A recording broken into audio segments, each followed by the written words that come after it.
तर स्वागत आहे तुमचं माझ्या चॅनलवर, ज्याचं नाव आहे खरंच की. तसं पाहिलं तर मी एक कॉलेज स्टुडंट आहे आणि कॉलेज स्टुडंट म्हटलं की घरापासून लांब राहायला लागतं आणि घरापासून लांब राहायचं म्हटलं की घरचं खाणं मिस होतं. घरचं खाणं कसं असतं की आपल्याला सगळं व्यवस्थित रित्या भेटतं, पण बाहेर राहायचं म्हटलं की कसं होतं की जेवण कसंही असलं तरी ते खायलाच लागतं, काही ऑप्शन नसतो. आणि मी ज्या एरियात राहते ना, तिथं एक भाजीपोळी सेंटर मला जवळ पडतं. कारण भाजीपोळी सेंटरवरती कसं होतं, की तुम्हाला वेगवेगळे जास्त ऑप्शन भेटतात भाजीसाठी. तर मेस मेस असली की कसं तेच रोज ठराविक खायला भेटतं आणि रोज-रोज तेच खाऊनही कंटाळा येतो. आणि भाजीपोळी सेंटरकडे एक फायदा पण भेटतो आपल्याला. बरेच ऑप्शन असतात. एका ठिकाणी नाही आवडलं तर तुम्ही दुसऱ्या ठिकाणीही चेक करू शकता. तुम्ही बघतच असाल, मी आता या ठिकाणी पोहोचत आली आहे. आणि मी इथं तुम्ही बाजूलाही पाहू शकता अनेक दुकानं दिसतात आहे.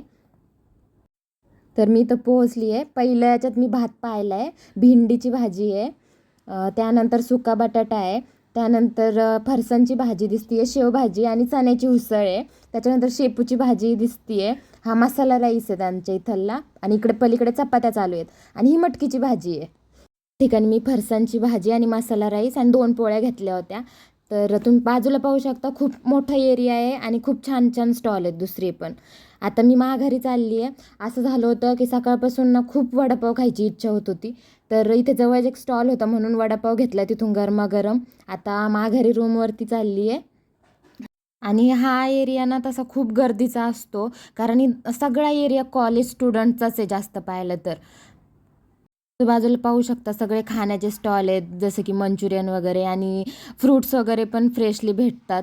आणि हे जे स्टॉल दिसतंय ना, हे आमचं रेग्युलर स्टॉल आहे, जिथून आम्ही कायम फ्रुट्स घ्यायचो. आता मी माघारी चालली आहे आमच्या कॉलनीकडे.